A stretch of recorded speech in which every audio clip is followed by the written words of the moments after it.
so you are all fine. Students, हम लोग chemistry का चैप्टर नंबर 3 डिस्कस कर रहे थे, जिसमें हमने प्रीवियस लेक्चर में देखा कि शील्डिंग इफेक्ट क्या होता है और शील्डिंग इफेक्ट का ग्रुप्स एंड पीरियड में क्या ट्रेंड जो है वो फॉलो करता है, एलिमेंट्स क्या रूल जो है वो शील्डिंग इफेक्ट का फॉलो करते हैं ग्रुप्स एंड पीरियड में। सो स्टूडेंट्स, आज का हमारा जो टॉपिक है वो है आयोनाइजेशन इन एनर्जी। बहुत इंपॉर्टेंट टॉपिक है आयोनाइजेशन एनर्जी। अब स्टूडेंट, यहाँ पे हमें इस टॉपिक के स्टार्ट से, इस टॉपिक के नाम से ही थोड़ा आइडिया हो रहा है कि आयोनाइजेशन एनर्जी जो है वो कुछ वर्ड सुना लग रहा है। तो आपने वर्ड सुना होगा आयंस। आयोनाइजेशन वर्ड जो है ये एक्चुअली आयन से निकला है। आयोनाइजेशन होती है आयंस का बनना, और आयंस से आपको पता है कि चार्ज स्पीशीज जो है जिनके ऊपर पॉजिटिव या नेगेटिव चार्ज होता है वो क्या कहलाती है, आपके पास आयंस कहलाती है। लेकिन यहाँ पे आपने ये बात याद रखनी है कि जब भी हम आयोनाइजेशन एनर्जी की बात करते हैं तो यहाँ पे हमारे पास जो आयन आते हैं वो जस्ट कैटायन होते हैं, यानी ऐसे आयन होते हैं जिनके ऊपर पॉजिटिव चार्ज होता है।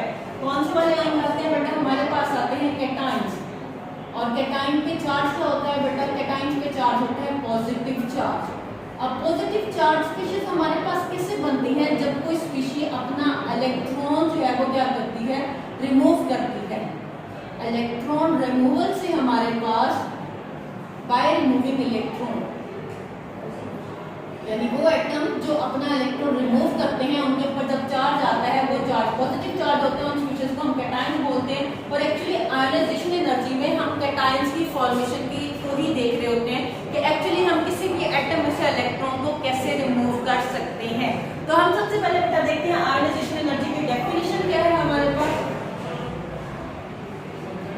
तो डेफिनेशन की तरफ आते हैं तो सबसे पहले वो कहते हैं हमारे पास क्या, सबसे पहले हम जो है वो एक एग्जांपल के तौर पे एक एटम जो है वो यहाँ पे ड्रा कर लेते हैं।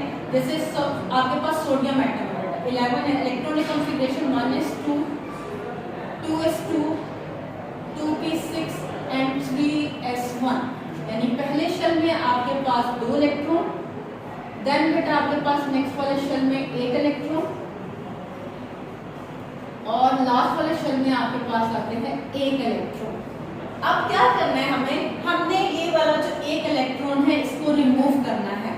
अब इसको रिमूव करने के लिए जब भी आप किसी भी एटम में से इलेक्ट्रॉन रिमूव करते हैं, इलेक्ट्रॉन निकालते हैं, आपको वहां पे एनर्जी चाहिए होगी। आपके पास एनर्जी होगी तो आप उस इलेक्ट्रॉन को वहां से निकाल सकते हैं। अगर आपके पास एनर्जी नहीं होगी तो आप इलेक्ट्रॉन को वहां से नहीं निकाल सकते। अब दूसरी इंपॉर्टेंट बात कि हर एटम में से इलेक्ट्रॉन निकालने के लिए आपको अलग अलग अमाउंट में एनर्जी जो है वो रिक्वायर्ड होती है। तो हम क्या कहते हैं? हम कहते हैं इस इलेक्ट्रॉन को निकालने के लिए, यहाँ से रिमूव करने के लिए हमें जो एनर्जी चाहिए होगी वो एनर्जी आपके पास क्या कहलाएगी? आयोनाइजेशन एनर्जी कहलाती है। तो हमारे पास क्या डेफिनेशन इसकी कुछ इस तरह से आती है, the amount of energy, energy की वो मिकदार, the amount of energy, energy की वो मिकदार विच इज रिक्वायर्ड, जो चाहिए, जो हमें चाहिए, टू रिमूव, निकालने के लिए, the electron from the valence shell, यानी जो सबसे लास्ट वाले शेल में इलेक्ट्रॉन पाया जाएगा उस इलेक्ट्रॉन को निकालने के लिए electron from the valence shell, valence shell में से from the gaseous atom, gaseous atom is called ionization energy. So student, हमने क्या देखा डेफिनेशन में? डेफिनेशन में वो बेटा हमें कह रहे हैं कि एनर्जी की वो मिकदार, सबसे पहला पॉइंट हमें क्या चाहिए? हमें एनर्जी चाहिए, रिक्वायर्ड है हमें एनर्जी, एनर्जी रिक्वायर्ड है। सबसे पहला पॉइंट हमें एनर्जी रिक्वायर्ड है। क्यों रिक्वायर्ड है हमें एनर्जी? इलेक्ट्रॉन को हमने रिमूव कराना है, इसलिए हमें एनर्जी चाहिए। वो इलेक्ट्रॉन जो आपने रिमूव कराना है वो आपने कहां से रिमूव कराना है? आपने वैलेंस शेल में से रिमूव कराना है। थर्ड बात ये होगी, energy required to remove the electron from the valence shell. अब बेटा यहाँ पे जो चौथी बात होती है कि हमने इलेक्ट्रॉन को किस एटम से रिमूव करना है, तो बेटा हमने इलेक्ट्रॉन को रिमूव करना है गैसियस एटम में से। अब यहाँ पे हम जो है वो सॉलिड एटम या हम लिक्विड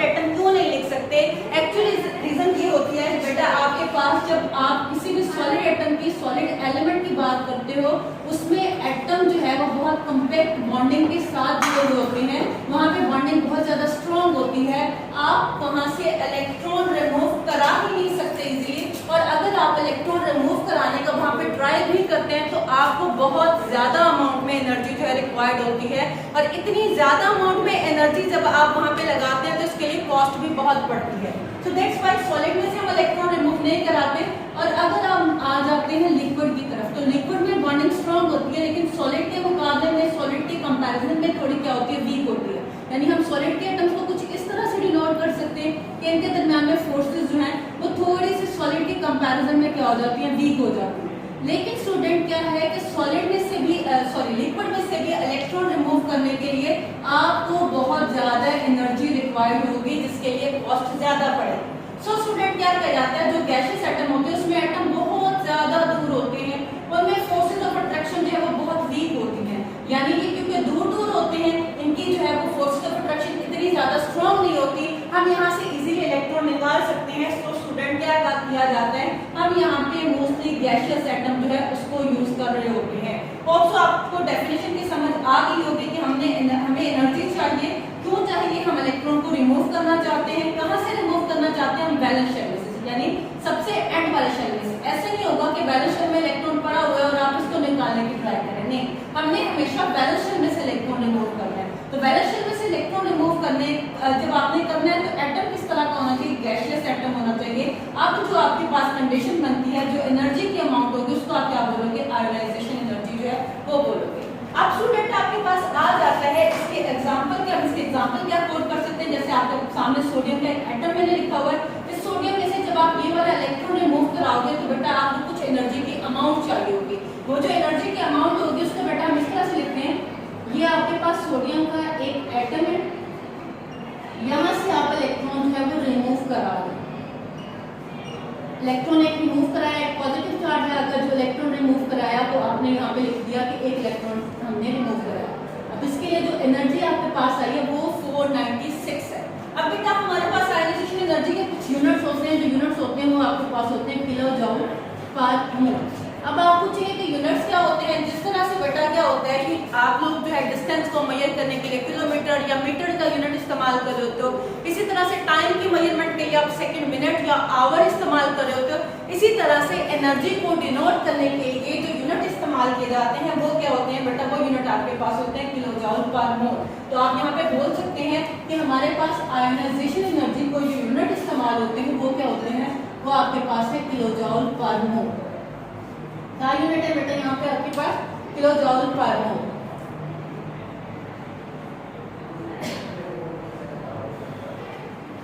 जी सर, मैं करवा दूंगा।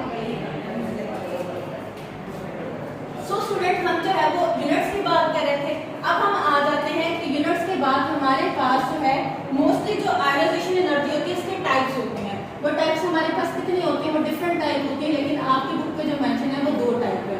सबसे पहले आती है आपके पास फर्स्ट आयोनाइजेशन एनर्जी और सेकंड आपके पास second ionisation energy. First ionisation energy बेटा, आयोनाइजेशन एनर्जी को IE से भी डिनोट किया जाता है, और सेकंड आ जाती है आपके पास सेकंड आयोनाइजेशन एनर्जी। बेटा जब आप किसी भी एटम में से पहला इलेक्ट्रॉन रिमूव कराते हो, जैसे सोडियम है, सोडियम के लास्ट वाले शेल में आपके पास एक ही इलेक्ट्रॉन आता है, आप जब ये फर्स्ट वाला इलेक्ट्रॉन रिमूव कराते हो तो आप डेफिनेशन ये लिखते हो, the amount of energy which is required to remove the first electron from the valence shell.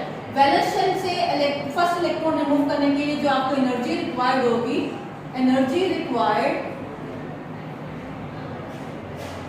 To remove first electron, first electron is called first ionisation energy. और इसी तरह से सेकंड आयोनाइजेशन की एनर्जी के example में हम magnesium कर लेते हैं। मैग्नीशियम आपके पास 1s2, 2s2, 2p6, 3s2 होता है बेटा। तो ये आपके पास किसकी इलेक्ट्रॉनिक कॉन्फ़िगरेशन है, मैग्नीशियम की है। मैग्नीशियम क्या होता है आपके पास 12 होता है। इसका मतलब पहला शेल, दूसरा शेल और तीसरे वाले शेल में 2 इलेक्ट्रॉन हमारे पास आ रहे हैं। पहले शेल में 2 इलेक्ट्रॉन, देन आपके पास जो है वो 8 इलेक्ट्रॉन, देन आपके पास 2 इलेक्ट्रॉन। तो पहला आप इलेक्ट्रॉन यहाँ से रिमूव कराओगे, फर्स्ट आयोनाइजेशन एनर्जी, जब सेकंड इलेक्ट्रॉन रिमूव कराओगे तो ये एनर्जी क्या कहलाएगी? Energy required to remove second electron, energy required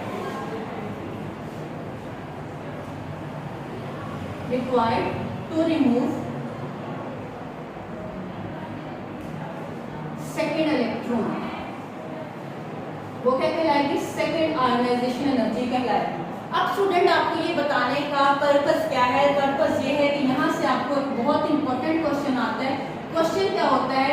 Y second ionisation energy, why second ionisation energy is greater, वो बड़ी होती है, ज्यादा होती है than first ionisation energy. Second ionisation energy की वैल्यू हमेशा फर्स्ट से ज्यादा क्यों होती है? उसकी मैं एग्जांपल आपको इस तरह से देती हूँ। मैग्नीशियम है ना, मैग्नीशियम का फर्स्ट इलेक्ट्रॉन आप रिमूव कराते हो, जब आप फर्स्ट इलेक्ट्रॉन रिमूव कराते हो आपको जो एनर्जी चाहिए होती है बेटा वो होती है 738 किलो जूल पर मोल, यानी 738 किलो जूल पर मोल एनर्जी आपको वहां पे देना पड़ती है। जबकि जब आप उसी जब एक इलेक्ट्रॉन निकल चुका होता है, इसमें से आप सेकंड इलेक्ट्रॉन निकालते हो तो आपको बेटा यहाँ पे डबल अमाउंट में एनर्जी देना पड़ती है। तो डबल अमाउंट में एनर्जी, वो इसी की रीजन पूछ रहे हैं कि डबल अमाउंट एनर्जी क्यों हो जाती है? ऑलमोस्ट ये डबल हो चुकी है, तो वो डबल अमाउंट होने की रीजन पूछ रहे हैं। तो उसकी रीजन ये है बेटा, आप देखें आपने मैग्नीशियम में से एक इलेक्ट्रॉन रिमूव कराया,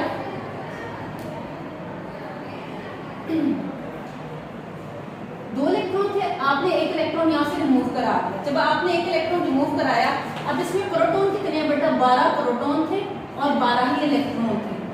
जब आपने यहाँ से एक इलेक्ट्रॉन रिमूव करा दिया, एक इलेक्ट्रॉन के रिमूव होने से अब बेटा यहाँ पे प्रोटॉन तो 12 ही है, लेकिन इलेक्ट्रॉन कितने हो गए? 11 हो गए, यानी रिमेनिंग इलेक्ट्रॉन्स पे आपकी क्या होगी? अट्रैक्शन इंक्रीज हो गई है, वो वहां से सेकंड वाले इलेक्ट्रॉन को निकलने ही नहीं दे रहा। तो दैट्स व्हाई आपको ज्यादा एनर्जी देना पड़ती है, तब जाके वहां से इलेक्ट्रॉन रिमूव होता है। क्या रीजन है कि जब आप फर्स्ट वाला इलेक्ट्रॉन वहां से रिमूव करा देते हो, फर्स्ट वाला इलेक्ट्रॉन चला गया, रिमेनिंग इलेक्ट्रॉन पे न्यूक्लियस की अट्रैक्शन ज्यादा हो जाती है बेटा, जिस वजह से क्या होता है कि आपको ज्यादा एनर्जी देना पड़ती है, तब जाके वहां से इलेक्ट्रॉन रिमूव होता है। इसके आंसर में हम ये लिखेंगे,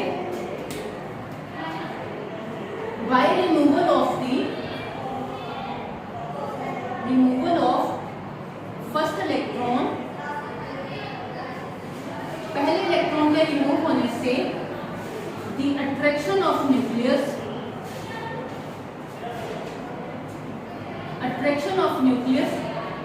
increase on remaining electron, so it is difficult to remove second electron and we require large amount of energy than first one.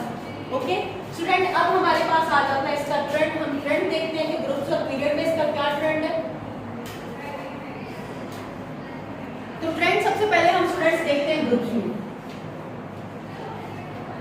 Groups में आपके पास वर्टिकल कॉलम्स आ जाते हैं, जैसे लिथियम है, सोडियम है, और उसके बाद आपके पास आ जाता है पोटासियम, फिर नाइट्रोजन। अब स्टूडेंट क्या होता है कि आपके पास एटॉमिक नंबर बढ़ रहा है, एटॉमिक नंबर के बढ़ने के साथ साथ आपके पास क्या हो रहा है, जब आप इन एटम का देखें एटॉमिक नंबर बढ़ा है, इनका साइज भी आपके पास क्या होगा? बढ़ेगा। ये सेकंड वाले का, और ये आपके पास आ गया पोटासियम का। अब देखिए साइज बढ़ गया, साइज एटॉम सबसे पहले जो आपके पास फर्स्ट टर्म होती है, आप कहते हो आपके पास एटॉमिक नंबर जो है वो बढ़ गया। एटॉमिक नंबर क्या होगा स्टूडेंट? आपके पास एटॉमिक नंबर इंक्रीज हुआ, एटॉमिक नंबर इंक्रीज होने से आपके पास साइज इंक्रीज होगा। जैसे ही साइज इंक्रीज हुआ, इसका मतलब आपके पास जो है वो नंबर ऑफ शेल भी इंक्रीज हुए। अब नंबर ऑफ शेल इंक्रीज हो गए, इसका मतलब न्यूक्लियस की अट्रैक्शन क्या हो गई? कम हो गई। न्यूक्लियस अट्रैक्शन वो क्या होगी? न्यूक्लियस की अट्रैक्शन जो है वहां पे बाहर वाले शेल पे कम होगी। अब अगर देखें यहाँ पे न्यूक्लियस की अट्रैक्शन सबसे ज्यादा है, यहाँ पे थोड़ी कम होगी और यहाँ पे सबसे कम होगी। इसका मतलब अगर आप यहाँ से इलेक्ट्रॉन रिमूव करेंगे तो क्योंकि न्यूक्लियस की अट्रैक्शन है, आपको थोड़ी ज्यादा एनर्जी देना पड़ेगी। जबकि अगर आप यहाँ पे देखें के दरमियान में शेल आने की वजह से न्यूक्लियस की अट्रैक्शन वीक हो गई है, तो आप कम एनर्जी भी देंगे तो आपके पास क्या होगा, इजीली आप वहां से इलेक्ट्रॉन रिमूव करा सकते हैं। सो स्टूडेंट हम कहते हैं कि आपके पास ग्रुप्स में क्या होता है, आपके पास जो है आयोनाइजेशन एनर्जी वो डिक्रीज होती है in groups from top to bottom, top to bottom ionisation energy decreases. Reason मैं आपको बता चुका हूँ कि क्या ट्रेंड होता है। और इसके अलावा अगर वैल्यूज देखा जाए तो लिथियम की जो वैल्यू है वो आपके पास, लिथियम की वैल्यू ज्यादा आती है, वो वैल्यू आपके पास होती है 520। कितनी वैल्यू है, 520 वैल्यू है। और अगर सोडियम की देखा जाए, सोडियम की वैल्यू आपके पास 496 होती है, और अगर पोटासियम की देखा जाए तो ये 419 होती है। यानी आपके पास वैल्यू क्या हो रही है, डिक्रीज हो रही है, जिसको अगर हम एक एरो से शो करें तो हम इस तरह से बेटा उसको शो कर सकते हैं कि आपके पास एरो नीचे की तरफ छोटा होता जा रहा है, इसका मतलब आपके पास वैल्यू क्या हो रही है, डिक्रीज हो रही है। अब हम आ जाते हैं बेटा पीरियड्स की तरफ। तो पीरियड्स में हमारे पास क्या होता है, एटॉमिक नंबर डेफिनेटली बढ़ता है, जैसे लिथियम है, बेरिलियम है, देन बेटा आपके पास आ जाता है बोरोन 5। आपके पास क्या होता है, यहाँ पे नंबर ऑफ शेल सेम रहते हैं।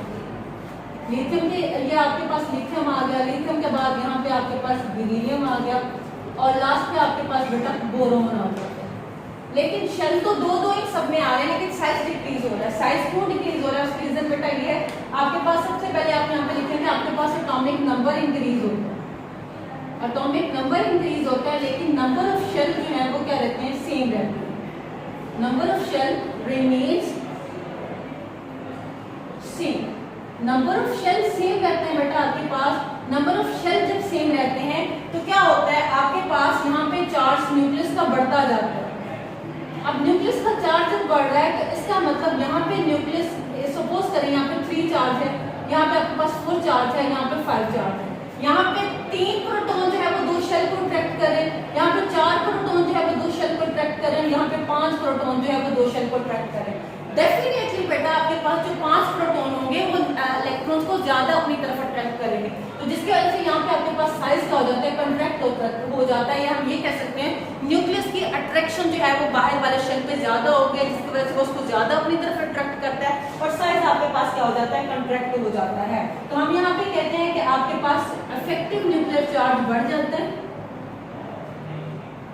इफेक्टिव न्यूक्लियर चार्ज यहाँ पे क्या हो जाता है, या न्यूक्लियस की अट्रैक्शन क्या हो जाती है, वो आपके पास ज्यादा हो जाती है।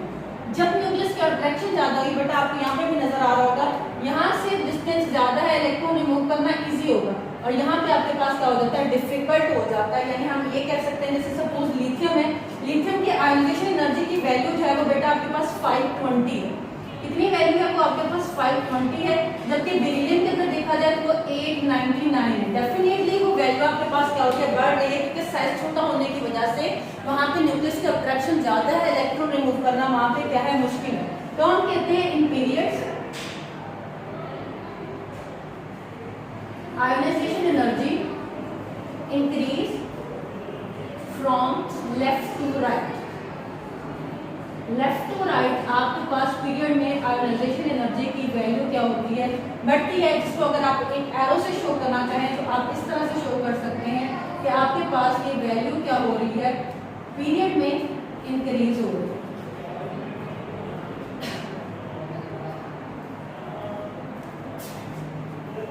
यही था स्टूडेंट आज के लेक्चर में। हमने आयोनाइजेशन एनर्जी को देखा, उसकी डेफिनेशन देखी, उसकी टाइप्स देखी, फिर हमने ये देखा सेकंड आयोनाइजेशन एनर्जी की वैल्यू क्यों ज्यादा होती है, और फिर हमने ग्रुप्स और पीरियड में उसका ट्रेंड देखा।